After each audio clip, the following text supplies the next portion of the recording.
जिंदगी एक सफर एक सुहाना, कल क्या होगा किसने जाना। ना, ଆଉ ଗାଡ଼ି ଚଲେଇ ହବନି। ଟିକେ କୋଉଠି ରହିକି ଚା ନ ପିଇଲେ ହବନି। ଚା ନହେଲେ କଫି ତ ଟିକେ ହେଇଯାଉ। ହେଇପା ରାସ୍ତାରେ ଦେଖା ହଉଛି ଗୋଟେ କଫି ସପ୍ ବୋଧେ ଆଉ। ହେଇ, ସେ ଛୋଟ ପିଲା ଆସିଲାଣି ବୋଧେ ଆଉ। କଣ ବାବୁ, ଚା ଦରକାର?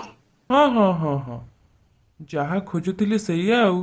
ହଁ, ଦେ ଦେ ଦେ। କଣ କିରେ, ଆଙ୍ଗୁଠିଟା ଚା ଭିତରେ ପୁରେଇ ଦେଇଛୁ? କେଡ଼େ ମୂର୍ଖ ନିର୍ବୁଦ୍ଧିଆ ଅଭଦ୍ରଟା କିରେ। ନାଇଁ ମୋ ସାର୍, ଆଙ୍ଗୁଠିଟା ଟିକେ ଦରଜ ହେଇଯାଇଥିଲା ତ, ସେଥିପାଇଁ ଗରମ ଚା ଦେଖିକି ପୁରେଇ ଦେଲି ଆଉ। ଯଦି ତ ଆଙ୍ଗୁଳିଟା ଏତେ ଦରଜ ହଉଥିଲା, ଚା ଭିତରେ କାହିଁ ପୁରଉଥିଲୁ? ତୋ ଗାଣ୍ଡି ଭିତରେ ପୁରେଇ ଦେଲୁନି। ହଁ ସାର୍, ହଁ। ସେତେବେଳଠୁ ପା ମୁଁ ସେଇ ଗାଣ୍ଡି ଭିତରେ ପୁରେଇକି ରଖିଥିଲି। ଆପଣଙ୍କ ପାଇଁ ଚା ଟା ଧରିକି ଆସିଲି ତ, ଦେଖିଲି ଚା ଟା ଗରମ ଅଛି, ପାଇଁ ଗାଣ୍ଡିର ଆଙ୍ଗୁଳିଟା କାଢିକି ଚା ଭିତରେ ପୁରେଇ ଦେଲି ଆଉ।